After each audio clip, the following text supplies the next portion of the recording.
Frank Islam, with many feathers in his cap, is an entrepreneur, investor, philanthropist, and author. He has been awarded Martin Luther King Jr. Award, inaugural UP Ratna Award, to state a few. We, the Department of Mass Communication, Aligarh Muslim University, are very pleased at being given the opportunity to speak with you today.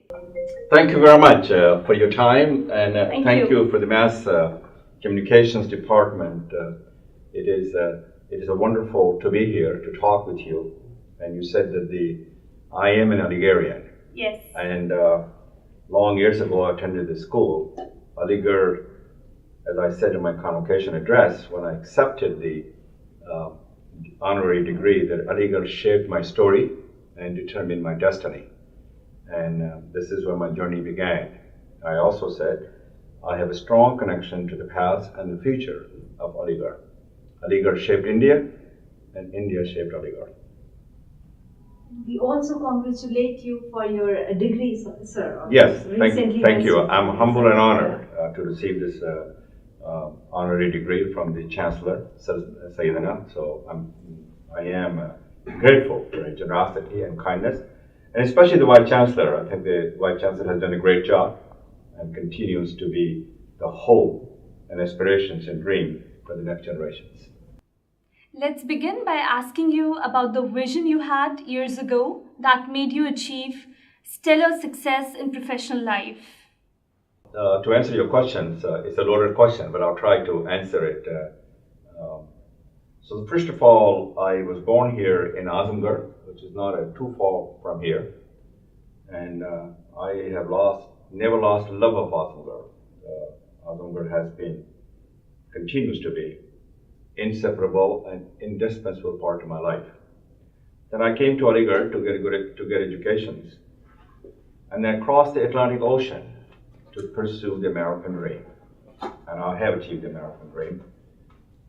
It's America's inclusiveness and openness that provided me the ladders of opportunity to succeed.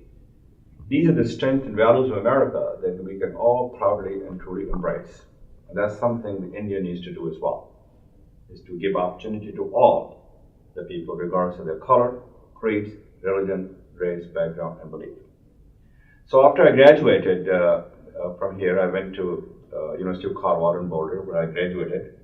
And then I always wanted to be entrepreneur. I was always willing to take a risk and venture into the new horizon and experimental environment.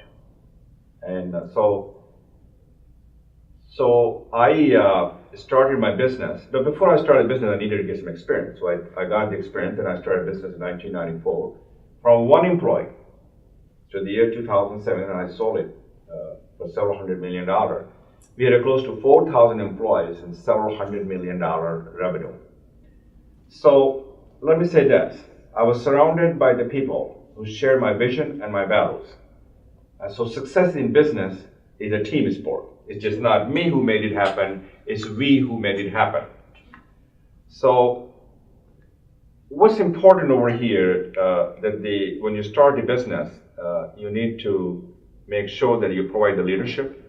You surround yourself with the people that they are smarter than you are, and surround yourself with the people who can take the company to the next height. So after I sold the business, I wanted to get into the new horizon, what I consider my journey to the next phase of my life. The next phase of my life was giving back and sharing. I'm always reminded and guided by the words of President John F. Kennedy, who said, "To whom much is given, much is expected." So thank you. To whom much is given, much is expected. I'm always reminded by those words. So I had the financial independence, so we created a foundation with my wife Debbie and I, and that foundation focuses on arts and culture and education. Education is a key ingredient for success. If I would not receive education across the Atlantic Ocean, I would never been able to achieve the American dream. So get a good education. That's important to you all, to all of us, especially to the younger generation. So education is a gift that keeps on giving. So after I sold the business, and so I got the financial independence, it was time for me to move on to the next part of my journey, and that journey was giving back, and then I created the foundation. After the foundation, I got into politics, and so I worked with President Obama when he was just a senator, and then I came to here last year with the President Obama to celebrate the Republic Day, and I met the Prime Minister Modi and also your president. Then I got involved with Hillary Clinton's campaign, which is very important for America. The political engagement is very important in a representative democracy. This is how democracy flourishes and the capitalism grows, and it also creates a common cause for all of us, because our life, whether you like it or not, it's very much dependent on the policies of the government. So this is where I am. So I do write. I wrote 2 books, and I think you mentioned that. One is Renewing the American Dream, and then I wrote a Pivot Point: How to Move America Forward. I write columns in Huffington Post every week, and I also write columns in the Economic Times. So that's a sort of my journey from Azamgarh to Aligarh to America. And I would say to all of you,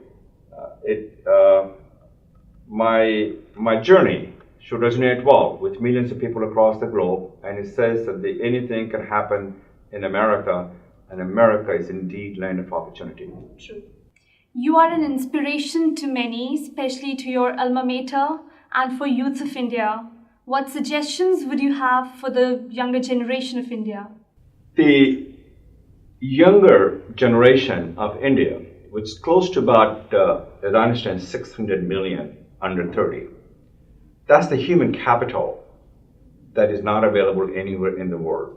We must, and that includes the politicians as well as the rest of the people, harness the resources of the young generations.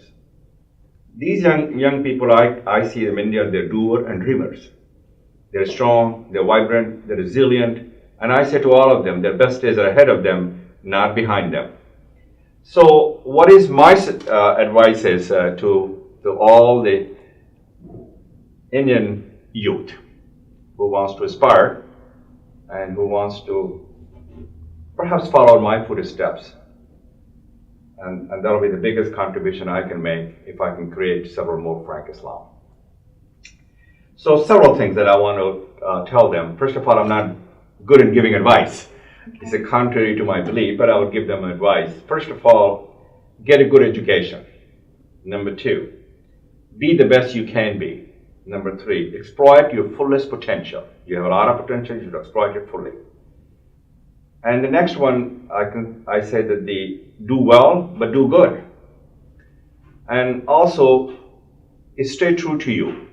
Be a lifelong learner. Every day you learn something new. When you learn something new outside of classroom, you should reinvent yourself. And when you're successful, help and invest in others by sharing and giving back. I also say to them that if you help the people, it's much more rewarding to give back than making money. So those are the advice for the young generations of India that I have. I'm sure there are a lot of other advices here. But I also say one more thing. Aim high, work hard, and pursue your dream. You can achieve the dream if you put your mind together. Nothing should be impossible. Right now, as we speak, India is seeing a lot of disruption in terms of silencing of free speech. Things are happening that are against the very basic tenets of democracy. How important is the right to free speech for you, and what is your take on the ongoing issue? What binds us together with Americans and Indians is the democracy and diversity of this nation. India is the largest democracy, and the United States is the oldest democracy. And India has always been and continues to be a beacon of hope, aspirations, and dreams, because they believe in the freedom of faith and the freedom of speech. A democracy cannot exist without the media. Media must have independence. But media must also help in communal peace and harmony as well. There have been several cases here in India, and that's in terms of intolerance and freedom of faith. And President Obama spoke when he was here last year.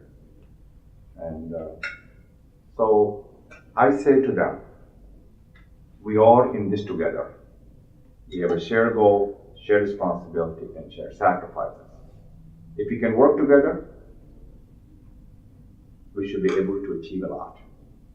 I also say to them, those who are a very small minority, who represents an ugly, intolerant, and angry face of India, that give the opportunity to the people who are voiceless, who have no hope, who are left behind, who are less fortunate, who are underprivileged. Let's extend our heart, our hope, our help to them.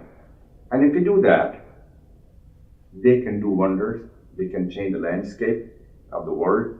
If they succeed, we succeed, India succeeds, and the world succeeds. But we must exploit their fullest potential. We must give them the opportunity, but we also empower them with education and economic mobility. Each and every individual, regardless of their color, creed, religion, race, background, and belief, have a lot of potentials.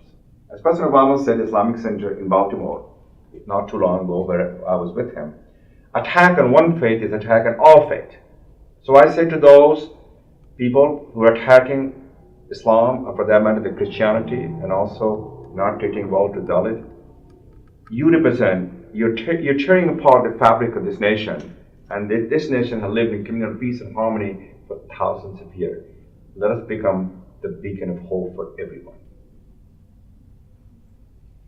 So recently you have donated $2 million to the management faculty. I, on behalf of the students' fraternity, would like to thank you for that. It's a very noble initiative.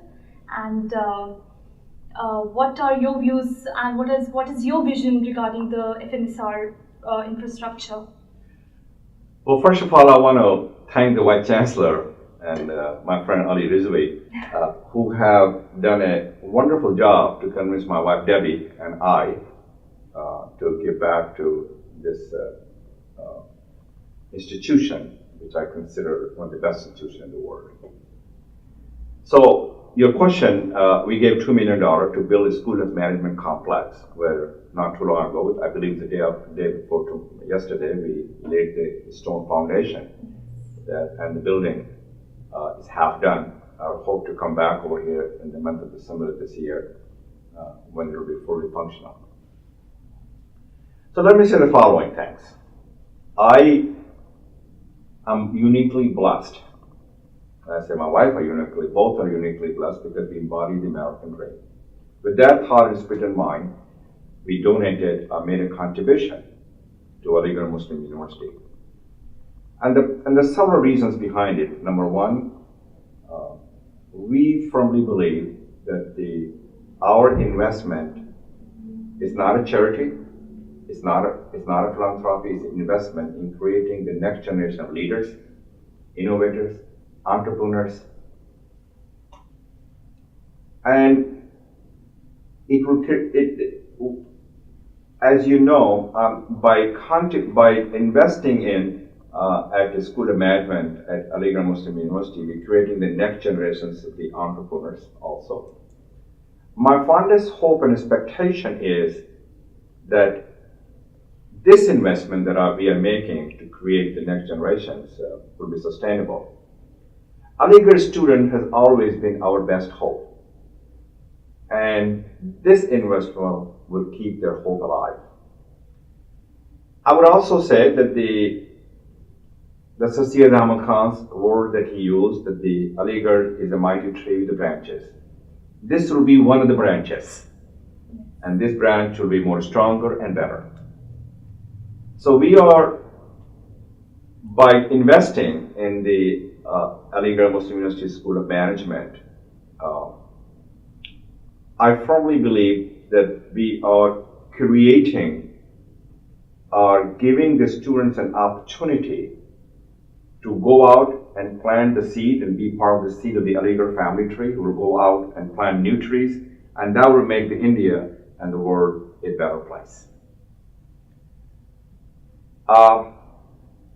As I said earlier, this is not a charity but an investment. So we are pleased with it. At the part of our investment, we also told the Vice Chancellor that we want to have a chair for the entrepreneurship and innovations. So my desire would be